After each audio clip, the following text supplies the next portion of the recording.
All right. Next I want to show you on our machine here how we can fill the isoflurane and how we change the soda lime. So these are things you're going to want to make sure you have full isoflurane before you get started for the day, and your soda lime is good to go as well. So with our isoflurane here, I have my isoflurane, my liquid isoflurane here. This one is a bottle that we've already used and started with. This is a brand new bottle. I just kind of want to show you the difference. It comes with a special top that only fits on in one particular way because these have to go into the holes properly.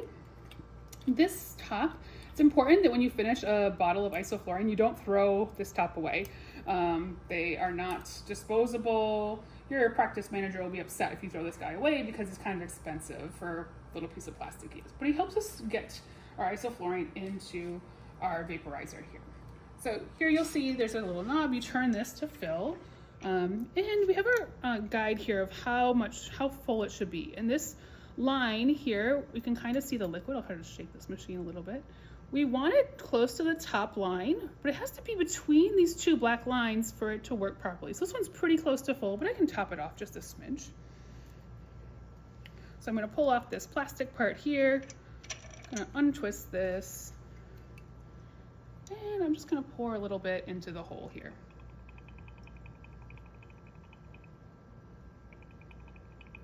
A little bit closer to that top line. There we go, that looks pretty good. And then I'm going to screw this back into place. I'm going to screw it back in.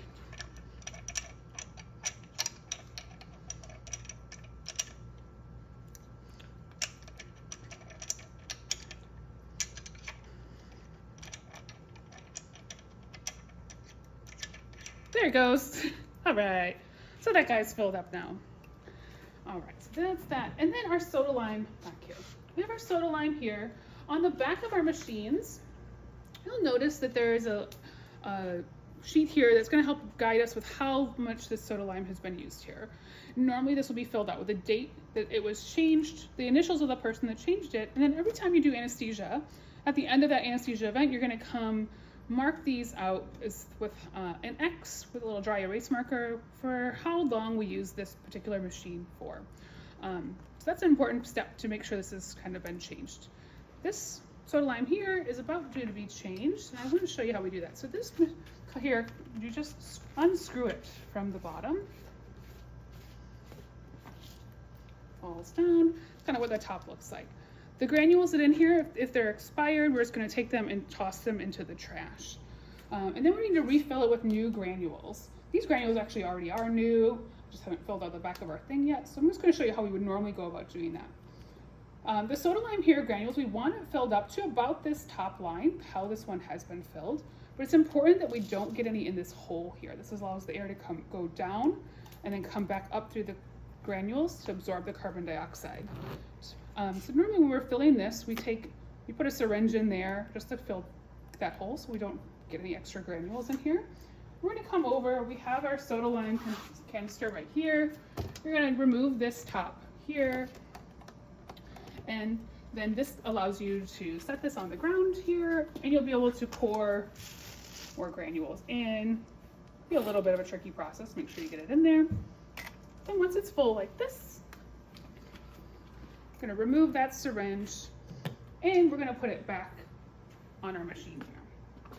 Getting it threaded on this part of the machine can be a little tricky, and you want to make sure it's threaded correctly, because if it's not, it's going to leak a little bit on you. Your machine will be leaky.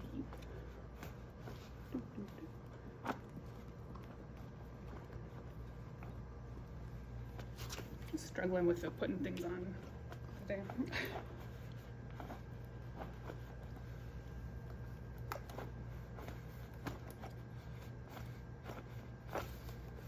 There we go. I just want to make it nice and snug there. There we go. Now this machine has soda lime and isoflurane ready to be set up.